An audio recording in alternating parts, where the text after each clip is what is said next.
Good evening. Our top story tonight, what should have been a beautiful, life-changing experience turned into a nightmare when a woman and her baby died after experiencing complications during a home birth.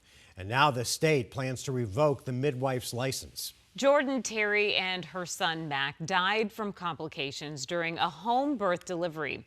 Tonight, the I-Team's Bianca Bono spoke with Jordan's husband, who said the midwife ignored warning signs and waited too long to get help.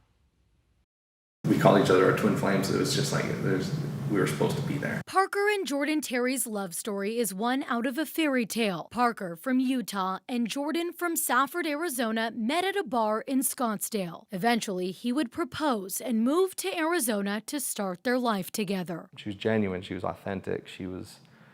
She'd give it the shirt off of her back. Jordan was a registered nurse and she loved babies, working in the emergency room and cross-training to become an OB nurse with the ultimate goal of being a midwife. She wanted to have the experience of a home birth so that when she was a midwife, she knew exactly what her patients were going to be going through. Jordan had already had 2 children in hospitals, so when she was pregnant with her third, she decided to work with Sarah Kankowitz, a midwife whose website described her experience with home births, and she came recommended. On December 17th, Jordan went into labor. I just remember, all the Christmas decorations are up, that vision that we had. I was like, it's a reality now. Parker notified their videographer and messaged Kankowitz, who lived 3 hours away, telling her to leave soon. She showed up 6 hours later, and a State Department of Health Services investigation would later show she failed to protect her patients. At what point were you concerned?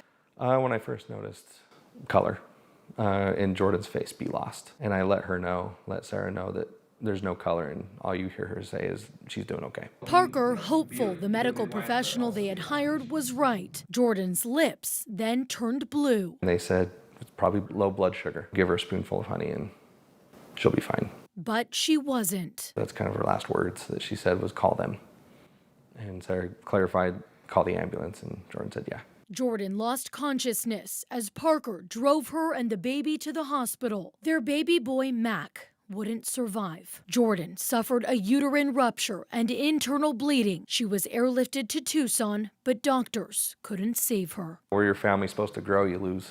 Matter of 12 hours, all of a sudden you lose a kid, and about 12 hours from there, you lose a wife. Right away, he had questions for Kankowitz. It was immediate sitting in the hospital just thinking, what do we do? The next shock for Parker would come just 2 weeks later when Kankowitz posted on social media a year in review saying she helped deliver 31 babies, 3, including Mac, she marked with an angel. Ultimately, her continued social media posts prompted Parker to turn to social media too. That's when he learned he was not alone. My biggest fear was that this was going to happen to someone else. Heather Flowers worked with Kankowitz to deliver her baby at home back in 2020, nearly losing her life and her child's. It's affected my life every single day. Flowers struggled through delivery, only to learn her daughter was 11 pounds, tearing her body apart. She alerted state regulators, who found Kankowitz didn't check her vital signs every 2 to 4 hours. She downplayed her laceration, and she didn't arrange for immediate transport to the hospital. It absolutely haunts me that 4 years ago something could have been done about this. According to records obtained by the I-Team, Kankowitz has had multiple complaints, 3 of which resulted in citations, including Jordan and Mac's deaths. The state now intending to revoke her license. It should have been revoked a long time ago. And if it did, my wife would have still been here. And one of the most egregious findings is that Sarah Kankowitz was prohibited from doing Jordan's home birth from the onset.